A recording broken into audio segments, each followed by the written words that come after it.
Video like जरूर कर लीजिए और ऐसे वीडियो लगातार फ्री में पाने के लिए चैनल को तुरंत सब्सक्राइब कर लीजिए और बेल आइकन को जरूर टैप कर लीजिए ताकि आगे भी सारे वीडियो आपको मिलते रहे। यूट्यूब में फॉलो करते हैं तो प्लीज ये वाला फ्री टेलीग्राम चैनल जरूर ज्वाइन कर लीजिएगा। सारे नोटिफिकेशन सारे अपडेट यहीं पे आते हैं, ध्यान रखिए।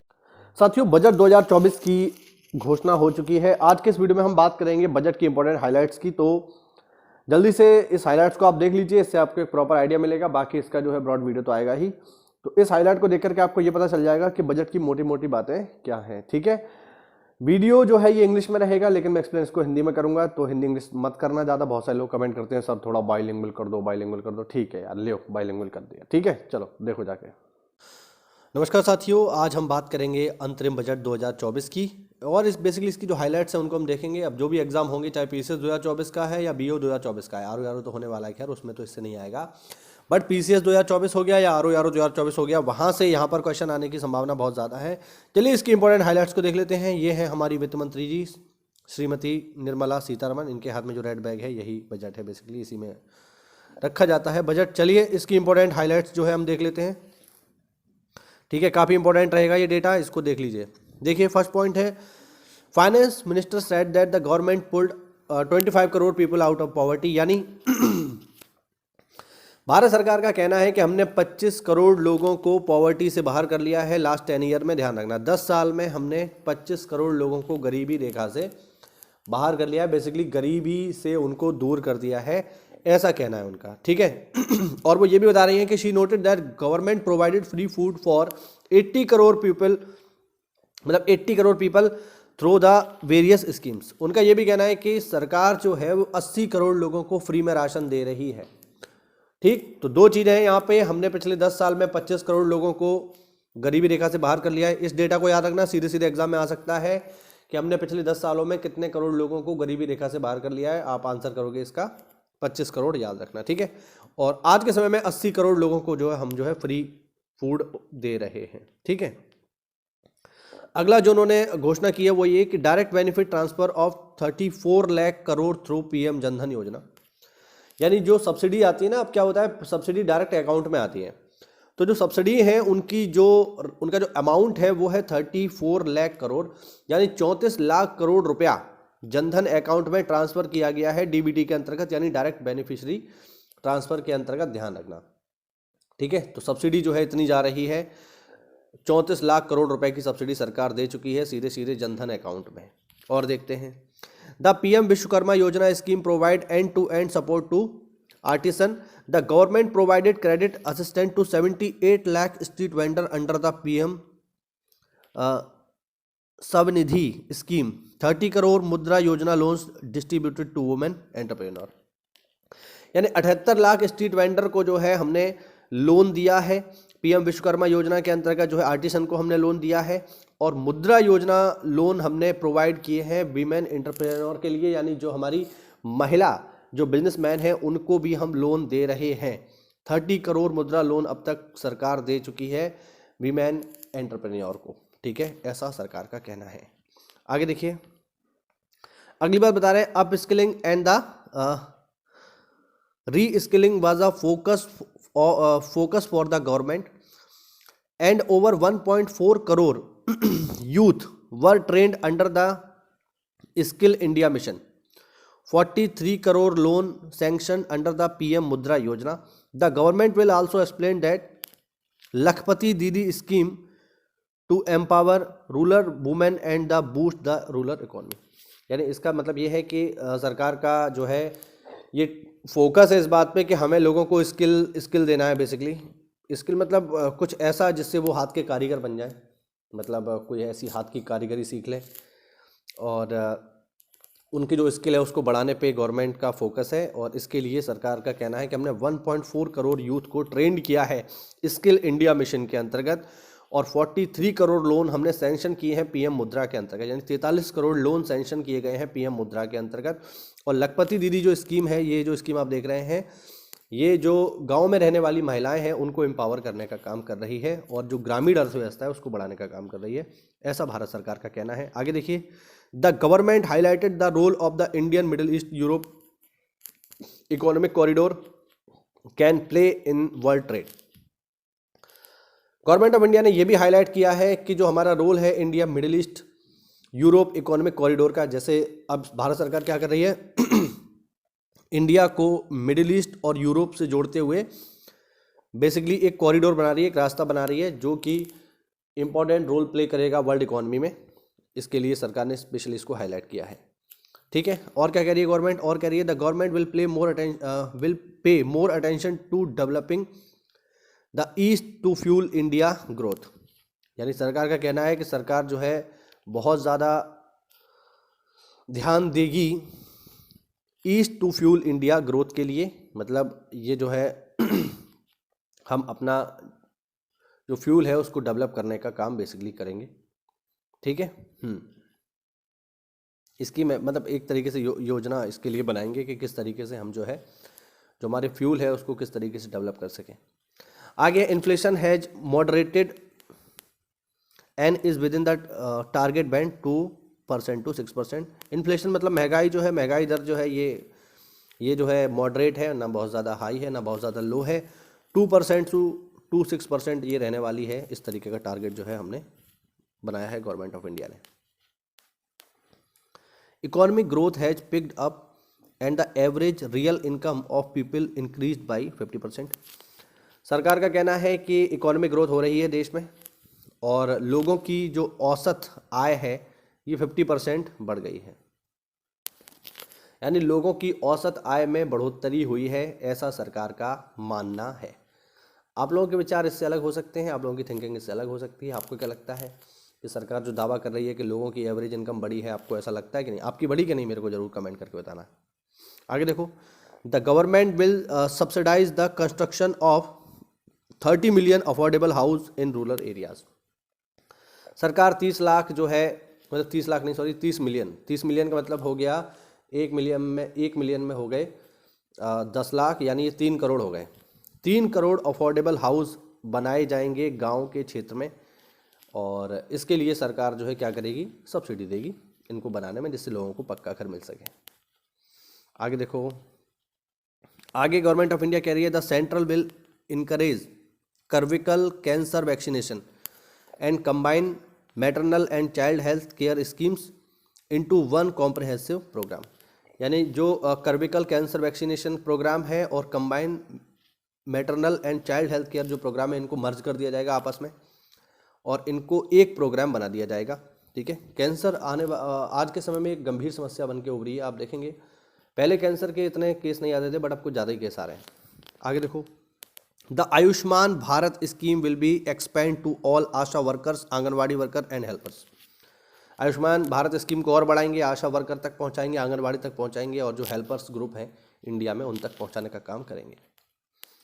आगे देखिए, आगे सरकार का कहना है गवर्नमेंट टू इनकरेज नानो डीएपी। नानो डीएपी का मतलब हो गया नानो मतलब नैनो कह लो इसको। नैनो डीएपी है मतलब डीएपी मतलब क्या, कुछ और नहीं, खाद है ये। ठीक है, तो डीएपी जो है उसको नैनो डीएपी के रूप में हम लोग बढ़ावा देंगे for various crop and the expand its use for all agro climate Jones.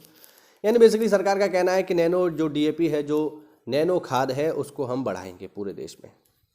ठीक है, और ये इसको भी हेल्प करेगी to formulate policies to support. हम इस तरीके की पॉलिसीज बनाएंगे जो सपोर्ट करेंगे किसको, डेयरी फार्मर्स को, और डिफीट करेंगे किसको, the mouth and the foot disease को। जानवरों में जैसे क्या होता है, मुंह पका मतलब खुर पका रोग होते हैं, ईस्टर्न यूपी में खासकर होते हैं मुंह पका खुर पका रोग होते हैं जानवरों में, जिससे जानवरों को एक तो काफ़ी जो है उसको परेशानी होती है, पेन होता है, दूसरा उसकी डेथ भी हो जाती है। तो ये एक फाइनेंशियल लॉस भी होता है किसान के लिए, उसको भी सरकार ध्यान देगी, ऐसा सरकार का कहना है। आगे देखिए, आगे है the government will formulate a strategy achieve Aatmanirbharta for the oil seed.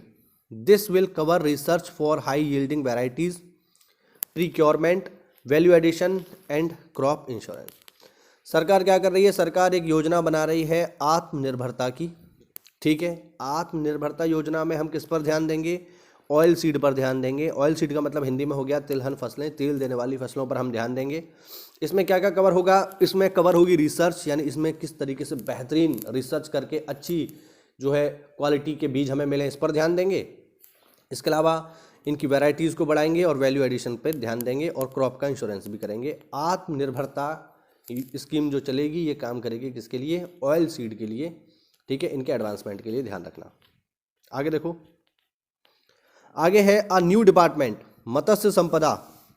एक नया डिपार्टमेंट हम लोग बनाने जा रहे हैं जिसका नाम है मत्स्य संपदा। ऑब्वियस बात है यार, किसके लिए काम करेगा? नीड्स ऑफ फिशरमैन, जो हमारे मछुआरे हैं उनकी समस्याओं पर ध्यान देगा, उनकी आवश्यकताओं के लिए काम करेगा। आगे बात करते हैं रेल की। 40,000 normal rail bogies will be converted into, मतलब converted to Vande Bharat standard, यानी 40,000 जो रेल के डिब्बे हैं उनको हम कन्वर्ट कर देंगे किसमें? वंदे भारत स्टैंडर्ड में। यानी जो वंदे भारत की स्टैंडर्ड की ट्रेनें एकदम बढ़िया, शानदार, साफ टॉयलेट, ऑटोमेटिक दरवाजे है ना, सीटें बहुत अच्छी, उनको हम कन्वर्ट करने जा रहे हैं। 40,000 रेल के डिब्बों को हम वंदे भारत स्टैंडर्ड में कन्वर्ट करेंगे। गवर्नमेंट टू इनहेंस सेफ्टी, इससे क्या होगा? सेफ्टी बढ़ेगी। Convenience and safety of passenger, government to focus on metros in a bid to provide transit oriented development, यानी इसके साथ साथ गवर्नमेंट जो है फोकस करेगी मेट्रोज के ऊपर भी। बेसिकली ये जो 40,000 वाला जो डेटा है ये इंपॉर्टेंट है, इसको ध्यान रखना। आगे देखो, the government has announced several scheme to turn net zero by 2070। ये बात अगर आप देखो तैयारी कर रहे हो पीसीएस वगैरह की, आईएएस वगैरह की, तो आपको ये बात ऑलरेडी पता होगी। वनडे एग्जाम की भी तैयारी कर रहे हो तब भी पता होगी कि गवर्नमेंट ऑफ इंडिया का टारगेट है कि 2070 तक हमको बनना है नेट जीरो। अब नेट जीरो का मतलब ये हो गया कि जितना भी कार्बन एमिशन हम करेंगे उसको हम बैलेंस कर लेंगे उतने ही पेड़ लगा करके। भाई जितना कार्बन हम उत्सर्जन करेंगे उतने ही अगर हम पेड़ लगा दें तो वो पेड़ क्या करेंगे? कार्बन को एब्जॉर्ब कर लेंगे, तो मामला जीरो पे आ जाएगा, नेट जीरो हो जाएगा। इसी को कहा जाता है नेट जीरो। अब इसके लिए सरकार बहुत सारी चीज़ें करेगी, है ना। हाँ, इसके लिए जैसे क्या क्या होगा? Include providing funding to harness of offshore wind energy generation for an initial capacity of 1 gigawatt. अब नेट जीरो 2070 तक जाना है तो हम क्या करेंगे? हम ऑफशोर विंड एनर्जी जनरेशन को बढ़ावा देंगे। ऑफशोर विंड एनर्जी का मतलब ये हो गया कि हम क्या लगाएंगे? हम लगाएंगे पनचक्की, सॉरी पनचक्की क्यों, पन बिजली, अरे विंड फार्म होते हैं ना बड़े बड़े, इस तरीके के बड़े बड़े पंखे लगा देंगे समुद्र के किनारे। हवा चलेगी तो पंखा घूमेगा, बिजली बनेगी, और ये बिजली जो है बिल्कुल जो है प्रदूषण से मुक्त होगी, तो हमें फ़ायदा पहुंचाएगी। टारगेट कितना रखा है हमने? जो इनिशियल टारगेट है वो है 1 गीगावाट का। इसके अलावा हम biomass aggression machinery and expanding the e vehicle sector. इसके अलावा हम क्या करेंगे? बायोमास को बढ़ावा देंगे। बायोमास मतलब जो बायोमास है यार, इसको हिंदी में क्या बताऊं मैं?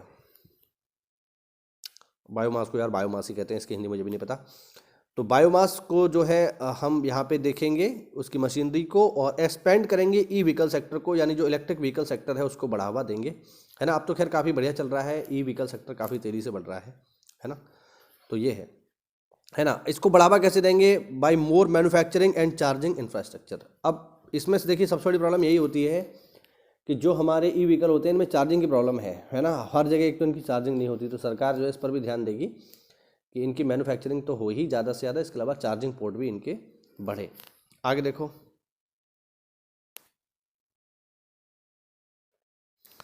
आगे देखिए, spend on capital expenditure have been increase to 11.11 lakh crore for 2024-2025.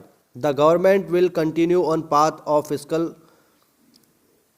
consolidation to reduce fiscal deficit to 4.5% to 25 to 26. इसका हिंदी अर्थ ये हुआ, इसको अगर मैं समझाने का प्रयास करूँ तो जो हमारा कैपिटल एक्सपेंडिचर है, ठीक है, देखिए 2 तरीके का एक्सपेंडिचर होता है, ठीक है।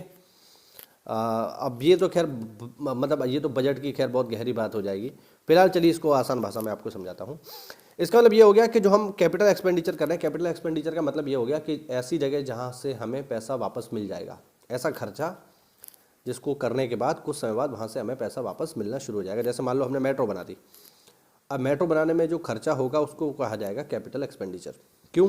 क्योंकि मेट्रो बनाने में 1 बार रुपये खर्च हो गया, लेकिन जिस दिन से मेट्रो चलना शुरू होगी उसी दिन से पैसा भी तो देना शुरू कर देगी। तो ऐसा खर्चा, ऐसा एक्सपेंडिचर जो आपको प्रॉफिट देगा आने वाले टाइम में, ऐसे एक्सपेंडिचर को कहा जाता है कैपिटल एक्सपेंडिचर। तो इसको बढ़ाने की बात हो रही है, कितना? इसको बढ़ाने की बात हो रही है 2024-2025 में 11.11 लाख करोड़, यानी 11.11 लाख करोड़ का कैपिटल एक्सपेंडिचर हम लोग करेंगे। ठीक है ना। हाँ, और सरकार का ये भी जो है टारगेट है कि जो हमारा जो फिस्कल डेफिसिट है, जो राजकोषीय घाटा है, उसको हम घटा करके 4.5% तक ले आएंगे 2025-2026 तक। ठीक है, आगे देख लो। The government propose to maintain the same tax rate for direct and indirect tax. ठीक है, जो अभी तक जो पिछले साल टैक्स रेट थे वही इस साल है, कोई खास उसमें अंतर नहीं आया है, वो सेम ही रहने वाले हैं, तो टैक्स रेट में कोई बदलाव नहीं आया है। और लास्ट पॉइंट देख लो इसका, the government borrowing on a gross and net basis for 2024-2025 at ₹14.13 lakh crore and ₹11.7 lakh crore respectively, lower than 2023-2024। ठीक है, तो ये भी है। तो ये हमारा लास्ट पॉइंट था। इसी के साथ ये हुआ कंप्लीट हमारा। ये मैंने आपको बजट की सारी इंपॉर्टेंट हाइलाइट्स बताई, इनको एक बार देख लेना। आगे तो जब डिटेल में इसका वीडियो आएगा तब आप देख लीजिएगा। मिलते हैं साथियों अगली क्लास में, तब तक के लिए जय हिंद, जय भारत, वंदे मातरम।